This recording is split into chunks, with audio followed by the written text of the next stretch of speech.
Guys, may gagawin tayong Samsung A50. Ang problem nito ay deadboot. So, dito papakita ko sa inyo guys kung ano yung gagawin natin. Una, saksakan natin ang charger para malaman natin kung magcha-charge.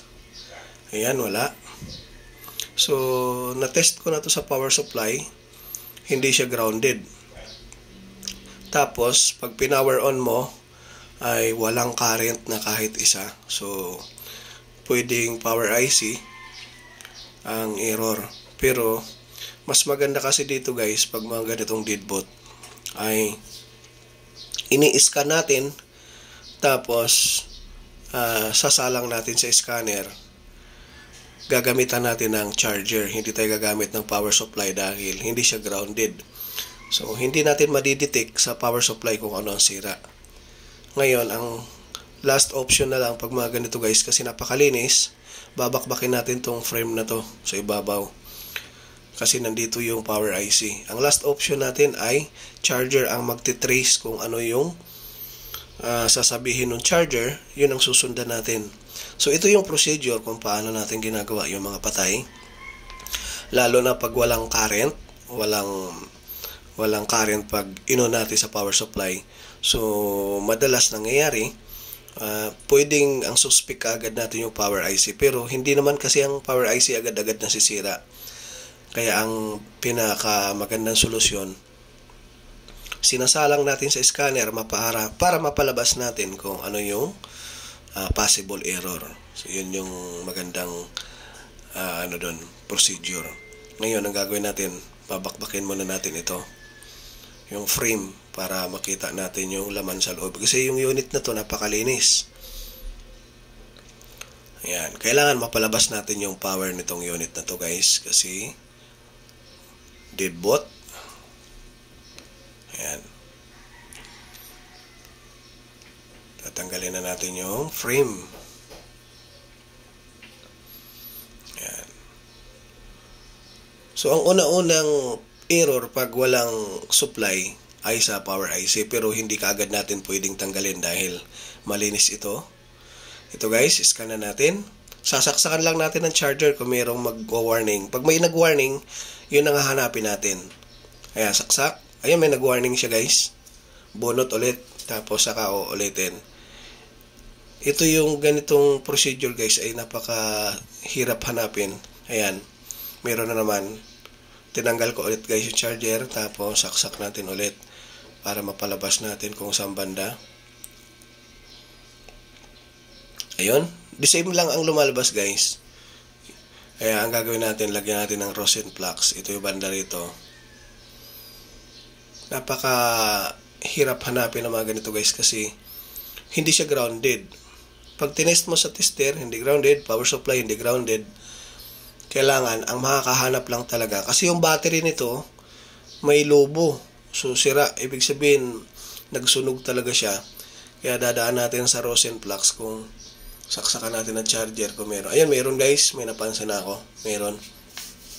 Capacitor yung nakikita ko, pero sobrang hina yung flow nung niya, nung sunog. Ayan o, sa bandang upper. Ayan. Isipin mo ito lang guys, nahirapan na tayo maghanap. Ulitin lang natin. Ang unang malusaw, mahina lang siya guys, lumusaw. Ibig sabihin, binablock niya yung power. Ayun na guys. Binablock niya yung power kasi ito circuit line, kasi ito yung BBC line. Ay, BBC main ang dinaanan niya. Kaya bablock niya yung power talaga. So, ibig sabihin sira yan guys. Ayan. Hindi mo lubos isipin na capacitor lang, pero walang capacitor na sira, pero walang current. Ang unang papasok sa utak mo ay power IC agad, pero hindi, kasi dahil nakita ko napakalinis ng unit na to, kaya hindi ako nagalaw ng power IC. Ang ginawa ko, inisa-isa ko lang siya guys para mapalabas natin yung totoong sira. Ngayon lumabas na yung capacitor. Tatanggalin na lang natin yan, tapos kahit kukuha tayo sa ibang mga board na capacitor, lilipat lang. Tatanggalin natin to. Ayan. Hindi pa mainit yung panghinang natin. Ay, yung hot air. Ayan guys, tatanggalin natin to.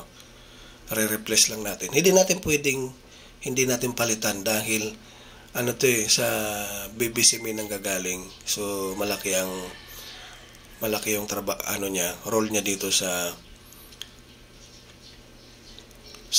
circuit na to. Kailangan palitan natin ng iba. Yung kahit sa ibang board na lang kukuha tayo. Ayan.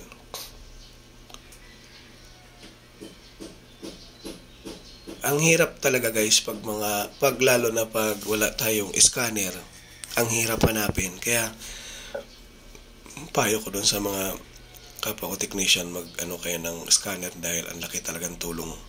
Sobra. Yung mga hindi natin nakikita ng scanner, tinuturo niya. Ang ginagawa natin, sinusundan na lang natin. So kaya napapadali yung mga trabaho. Dahil yung mga alam natin na ang unang papasok sa utak natin yung mga power IC, ganun. Secondary power IC, pero hindi yun guys. Dahil ito sobrang linis, kaya wala sa isip ko yung power IC dahil sobrang linis nga. Kaya nag-decide tayo na charger ang mag-detect, hindi ang power supply, dahil ang power supply wala siyang nakukuha na shorted. Short killer, ganun din, wala. So charger ang ginamit ko para mapalabas natin yung sira. Ito na guys, try natin kung magpa-power. Yung battery na to guys, sira na siya dahil lubo na nga siya. Huwag na natin gamitin yan. Ibang battery na. Ayan, tingnan natin kung may error. Nag-charge.